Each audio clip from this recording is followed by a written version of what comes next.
प्यारे बच्चों, दीक्षा दीदी का प्यार भरा नमस्कार। और आप समझ सकते हैं बाहर का मौसम देखकर कि कितना कोहरा है, कितनी बारिश हो रही है और चारों तरफ जो है धुंध ही धुंध छाई हुई है। ऐसे में मैं आपको सुना रही हूँ एक कहानी, छोटी सी कहानी है। आशा करती हूँ आपको पसंद ज़रूर आएगी। कहानी है मित्रों की, दोस्तों की। आप समझ सकते हैं कि दोस्तों की कहानी कितनी अच्छी होती है ना। दोस्त कैसे हों, क्या हों, किस तरह से उनका चयन किया जाए, ये हमको ये कहानी बताती है। तो बच्चों, 3 दोस्त थे, पक्के दोस्त। खाते पीते, घूमते साथ, खेलते साथ, स्कूल जाते साथ, आते साथ। उनकी दोस्ती सारे मोहल्ले में प्रसिद्ध थी। सब कहते देखो कितने अच्छे दोस्त हैं, कितने अच्छे दोस्त हैं, हमेशा साथ रहते हैं, कभी एक दूसरे को छोड़ते नहीं। तो क्या था कि वो बिल्कुल, उनके पेरेंट्स भी उनको मना नहीं करते थे अगर कहीं जाना वाना है कि उसके साथ जा रहे हैं। वो कभी कहते नहीं थे कि तू उसके साथ मत जा या उसके साथ मत जा। पेरेंट्स ने कभी नहीं कहा। तो एक बार की बात है, बोल उनके गांव में एक बहुत सुंदर पार्क था। तो अचानक उन्होंने 2 दोस्तों ने प्लान बनाया कि वो उस पार्क में जाएंगे, जंगल के पास है वो, और पार्क देख के वापस आ जाएंगे। तो अपने तीसरे दोस्त को बुलाने गए। बोले चल चल चलता है, हम वहाँ पार्क जा रहे हैं, जल्दी आ जाएंगे। बोला नहीं भैया, अभी मैंने मम्मी पापा से नहीं पूछा, मैं नहीं जाऊँगा। तो बोले तो क्या हुआ, आप पूछना है, पूछ जाएगा आएगा, फिर बहुत देर हो जाएगी। तो ऐसा कि चल अभी हम आ जाते हैं थोड़ी देर में। बच्चों, तो अब उन्होंने बहुत प्रेशर डाला तो वो मान गया। बोला ठीक है, फिर हम वो आएंगे, बाहर खेलने तो आए, मम्मी पापा को पता तो हम खेलने आए और टाइम पर लौट आएंगे। चल दिए तीनों। लेकिन क्या हुआ, बातें करते जा रहे थे, अचानक रास्ता भूल गए और भटक गए। फिर जंगल में पहुँच गए। जब जंगल में और आगे गए तो घना जंगल। तो तीनों बच्चे डर गए, बोले हम कहाँ पहुँच गए, क्या करें। और थोड़ी देर में उनको जंगल की आवाज़ें सुनाई देने लगी, अलग अलग तरह की आवाज़ें। उनके दिल की धड़कनें बढ़ गई, घबराहट में, समझ में नहीं आया क्या करें। अचानक किसी जानवर की आवाज़ आई। बोले अब तो किसी जानवर की आवाज़ है, क्या करें।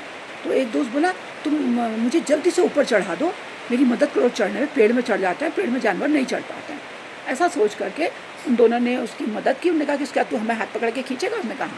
तो दोनों ने उसको पैर से उठाया, उछाला, कंधे पे चढ़ा और किसी तरह ऊपर चढ़कर एक डाली में बैठ गया। तो उन्होंने कहा आप जल्दी जल्दी हमको भी चढ़ा ऊपर, हमारा हाथ खींच। बोला अरे मैं कोशिश कर रहा हूँ लेकिन आपका हाथ तो खींच ही नहीं पा रहा हूँ, मैं आ ही नहीं सक रहा हूँ। तो मैं क्या कहते हैं, कैसे पकड़ूँ तुमको, मैं नहीं पकड़ सकता, मैं भी गिर जाऊँगा अब तो। अब दोनों दोस्तों की समझ में नहीं आया। उन्होंने कहा अपना तो ऊपर चढ़ गया, इसने कहा था ऊपर तुमको भी खींच लूँगा हाथ तो ऊपर आ जाएंगे। अब क्या करा, और भालू दिखाई दे गया। अब तो उनकी सिट्टी पिट्टी गुम। कुछ ही दिन पहले उनके पिताजी से ने उनको एक बात बताई थी कि जब भालू जो है निर्जीव प्राणी को कुछ नहीं करता, अगर आप कभी भालू दिख जाए तो सांस रोक के लेट जाओ जमीन में, बिना हिले डुले, जब तक वो आसपास बिल्कुल पास में भी हो तो भी ना घबराओ, बिना घबराए सांस रोक लो और पड़े रहो, भालू कुछ नहीं करेगा। ऐसा सोचते उन्होंने दोनों ने कहा चल जल्दी से लेट जा, सांस रोके रखना और बिल्कुल घबराना मत, बिल्कुल हिलना मत, थोड़ा सा भी हिलेगा भालू खा जाएगा। अब उन्होंने जल्दी इधर देखा ना उधर देखा, जल्दी से ज़मीन में लेट गया और बिल्कुल मरे इंसान की तरह सांस रोक के लेट गए। भालू उनके पास आया। भालू ने देखा 2 बच्चे लेटे हैं। वो जल्दी जल्दी उनके पास आया, उनको सूंघने लगा, चाटने लगा, जीभ बिल्कुल नाक उनके पास ले, बड़ी बदबू आ रही थी, लेकिन फिर भी उसके पास से उनको झुरझुरी भी हो रही थी मन में। लेकिन उन्होंने बड़ी हिम्मत रखी और बिल्कुल भी घबराए नहीं, बिना घबराए सांस रोके पड़े रहे। बहुत देर हो गई, भालू उनके चारों ओर घूमता, 5 मिनट तक वो घूमता रहा। जब उसने देखा कि ये तो बिल्कुल निर्जीव है, इनमें कुछ भी नहीं है, तो उनको सूंघ करके छोड़कर चला गया। जब भालू को गए कुछ मिनट हो गए और दूर उनको अंदाज़ा लगा कि वो दूर चला गया है, तो उन्होंने आंखें खोली और खड़े हुए। जैसे ही वो खड़े हुए तो ऊपर वाला बोला वाह दोस्त, तुम तो बहुत समझदार हो, बड़े होशियार हो, हैं, तुमने तो भालू को भी हरा दिया, अपने प्राण बचा लिए बुद्धिमानी से। बोले हाँ, हमने पिताजी की बात याद की, क्योंकि तुमने तो धोखा दे दिया था, तुमने हमें ऊपर नहीं चढ़ाया। तो बोले चलो अब हम घर जाते हैं। बोले वाह, अरे मुझे उतारो तो सही, तुम उतारोगे तभी तो मैं उतर पाऊँगा, मैं कैसे कूदूँ इतने ऊपर से। बोले ना बाबा ना, हमें ऐसा तेरा ऐसा दोस्त नहीं चाहिए। क्यों, तुम मेरे दोस्त हो पक्के। तो बोले ना, अभी तक तो हम तुझसे अनजान थे, हम नहीं जानते थे तू कैसा व्यवहार का है, तू किस तरह के आदत का है। तो हमें पता लग गया तू दोस्ती करने लायक नहीं है, अब से हम तेरे दोस्त नहीं हैं, यहाँ से हमारी दोस्ती ख़त्म, हम अपने घर जा रहे हैं, तू यहाँ पड़ा रहो, सड़ा रहो, कुछ भी कर, हम तेरी कोई मदद नहीं करेंगे। ऐसा कहते हुए दोनों दौड़ते हुए उल्टी दिशा में चले गए। और सचमुच में उल्टी दिशा में गए तो जिधर से आए थे उधर से आते आते उनको अपना घर का रास्ता दिखाई दे गया, वो घर पहुँच गए। ऊपर वाले दोस्त की समझ में आया, वो भी बड़ा घबरा गया, बोला माफ़ी मांगते हुए ऊपर से आया, कूदा किसी तरह, बचते बचाते गिरा, चोट लगी, पैर मोड़ते मारते भागा, किसी तरह घर पहुंचा, उनके घर गया, बोला मुझे माफ़ कर दो। बोले ना, ऐसी कोई दोस्त व्यक्ति से ना हम दोस्ती नहीं करना चाहते, तो दुख में हमारा साथ छोड़ दे।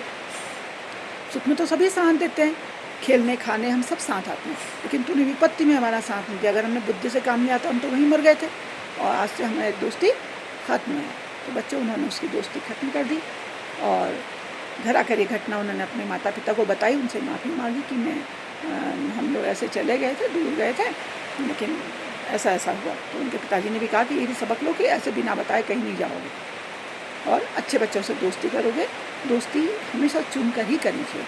तो बच्चों, कैसी लगी ये कहानी? और छोटी सी कहानी है, आशा करती हूँ आपको पसंद आई होगी। आप इसे अपने दोस्तों को सुनाइए, मित्रों को सुनाइए, और बच्चों को नाटक करके भी दिखा सकते हैं, और भी बहुत कुछ कर सकते हैं। इनका चित्र बना सकते हैं, चित्रों के कटआउट बना सकते हैं, और कटआउट बनाकर कठपुतलियों के माध्यम से भी इसका मंचन कर सकते हैं, कैसे भी कर सकते हैं। और एक बात और, इस चैनल को लाइक करिएगा, शेयर भी करिएगा अपने उन दोस्तों को जिन्होंने कहानियाँ नहीं सुनी हैं, जो कहानियाँ सुनने के शौकीन हैं, और सब्सक्राइब करने को बोलेगा उनको जिन्होंने आज तक ये चैनल सब्सक्राइब नहीं किया है आपके दोस्तों ने। जो भी मेरे चैनल में नए हैं, उनसे मेरा हाथ जोड़कर अनुरोध है कि वो इसको सब्सक्राइब अवश्य करें, क्योंकि ये कहानियाँ हैं, और कहानियाँ हर बच्चे तक पहुँचना अवश्य चाहिए। कहानियाँ बच्चों का अधिकार है, नहीं तो वो मोबाइल में कहीं खो जाएंगे, और फिर आप उनको ढूंढते रह जाएंगे।